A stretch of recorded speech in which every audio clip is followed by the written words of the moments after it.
সংস্কার কমিশনের নামে ভিন্ন রূপে আওয়ামী ফ্যাসিবাদের দোসররা আবারও সক্রিয় হওয়ার চেষ্টা করছে। নারী বিষয়ক সংস্কার কমিশনের প্রতিবেদন এতটাই সুস্পষ্ট আমাদের কাছে, এখানে কোরআন সুন্নাহ বিরোধী অন্তত 30 থেকে 32টা ধারা আছে। বর্তমান বাংলাদেশের 5ই আগস্টের বিপ্লবের রক্তের উপর বসে এই প্রস্তাবনার এক চুল পরিমাণ যদি বাস্তবায়ন করতে হয়, আমাদের লাশের উপর দিয়ে করতে হবে। এটাকে বলেন থানা হচ্ছে একটা ঘুষখোরের জায়গা। নারী সংস্কার কমিশন বিষয়টাকে বুঝেন। বিষয়টা হচ্ছে যে নারীরা পুরুষের মতো 50/50 মানে সমান সমান অধিকার চায়। এখন এই অধিকারের মধ্যে অনেকগুলা বিষয় উঠে এসেছে। অনেক নারীরা যে বিষয়গুলা উঠে এসেছে বা যারা যেই বিষয়গুলা তুলে ধরছে তার মধ্যে একটা হচ্ছে যে যৌনকর্মী যারা আছে এদেরকে শ্রমিক হিসেবে মানে শ্রমিক হিসেবে ন্যায্য মানে তারা শ্রমিক হিসেবে কাজ করবে, কেউ কোনো বাধা দিতে পারবে না। বাংলাদেশে বিভিন্ন অনেক জায়গার মধ্যে বিভিন্ন অনেক যৌনকর্মী কিন্তু আছে, এরা বর্তমান লুকায়িত অবস্থায় মানে এরা এই সমস্ত কার্যকলাপ বা এই সমস্ত কাজ করে থাকে। এবং বিভিন্ন সময় যখন আপনার ওই বিভিন্ন সময় বিভিন্ন গোয়েন্দা সংস্থার মাধ্যমে কিছু কিছু পুলিশ প্রশাসনকে মাঝে মধ্যে কি বলে এটাকে অভিযান চালায়, তখনকার তাৎক্ষণিক কিছুদিনের জন্য হয়তো এটা বন্ধ থাকে সেই সমস্ত জায়গাগুলি, আবার পরক্ষণে আবার এগুলো আবার চালু হয়ে যায়। হ্যাঁ, এবং থানা যেটাকে বলেন থানা হচ্ছে একটা ঘুষখোরের জায়গা। যদি বলা হয় যে কোন ঘুষখোরের কিছু বলেন সংজ্ঞা বলেন, তাহলে আমি বলবো 1 নাম্বার আছে থানা প্রশাসন যারা আছে এরা খুব পরিমাণে ঘুষ খায়।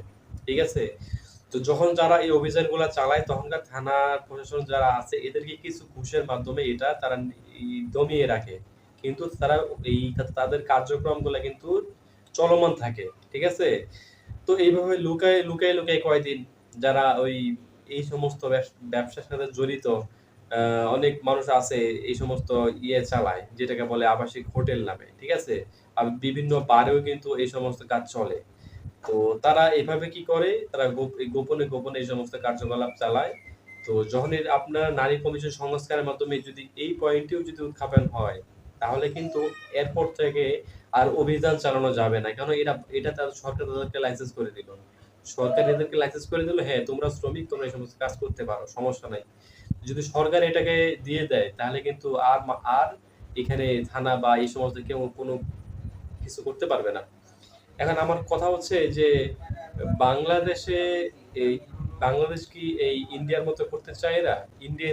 ইন্ডিয়ায় তো আপনার দেহ ব্যবসা একবার হালাল। ইন্ডিয়ায় দেহ ব্যবসা হালাল না, সরকার থেকে লাইসেন্স করা, সরকার থেকে অনুমতি দেওয়া আছে যে দেহ ব্যবসা করতে পারে। এরা যদি বাংলাদেশেও করে তাহলে আজকে আমাদের যেই বর্তমান দেশের পরিস্থিতি, আমাদের মানে ইজ্জত বলতে কোনো কিছু থাকবে না। এভেলেবেল মানুষ এই সমস্ত জায়গায় যাবে, এভেলেবেল মানুষ। এখন তো অনেকেই লজ্জার ভয়তে যায় না বা বিভিন্ন ইয়ার কারণে যায় না। যখন এটা বৈধ হয়ে যাবে তখন বাংলাদেশ হয়ে যাবে একটা দেহ ব্যবসার কারখানা। অতএব আমি সবসময় বলবো যে আসলে এই সমস্ত কার্যকলাপের সাথে যারা জড়িত, যারা এই সমস্ত পয়েন্ট উত্থাপন করতেছেন তাদের বিরুদ্ধে তীব্র নিন্দা জানাচ্ছি আমি, এবং এই সমস্ত কাজে যেন কখনো সরকার এই সমস্ত কাজে সহযোগিতা না করে এবং এই আইন যেন পাস না হয় সেই জন্য আমি বিনীত অনুরোধ জানাচ্ছি।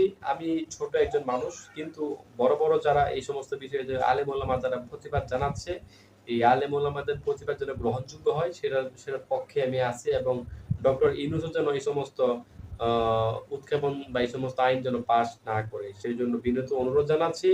তো সকলে আমার এই কথাগুলির মাধ্যমে জানতে পারছেন বিষয়টা। আর যদিও আমার কথাগুলি ভালো লেগে থাকে অবশ্যই আমার এই পেজটিতে আপনারা ফলো দিয়ে পাশে থাকবেন, যাতে করে আমার এই কথাগুলি আরো নিত্য নতুন মানুষের কাছে পৌঁছে যায়। তো ধন্যবাদ সকলকে। আসসালামু আলাইকুম।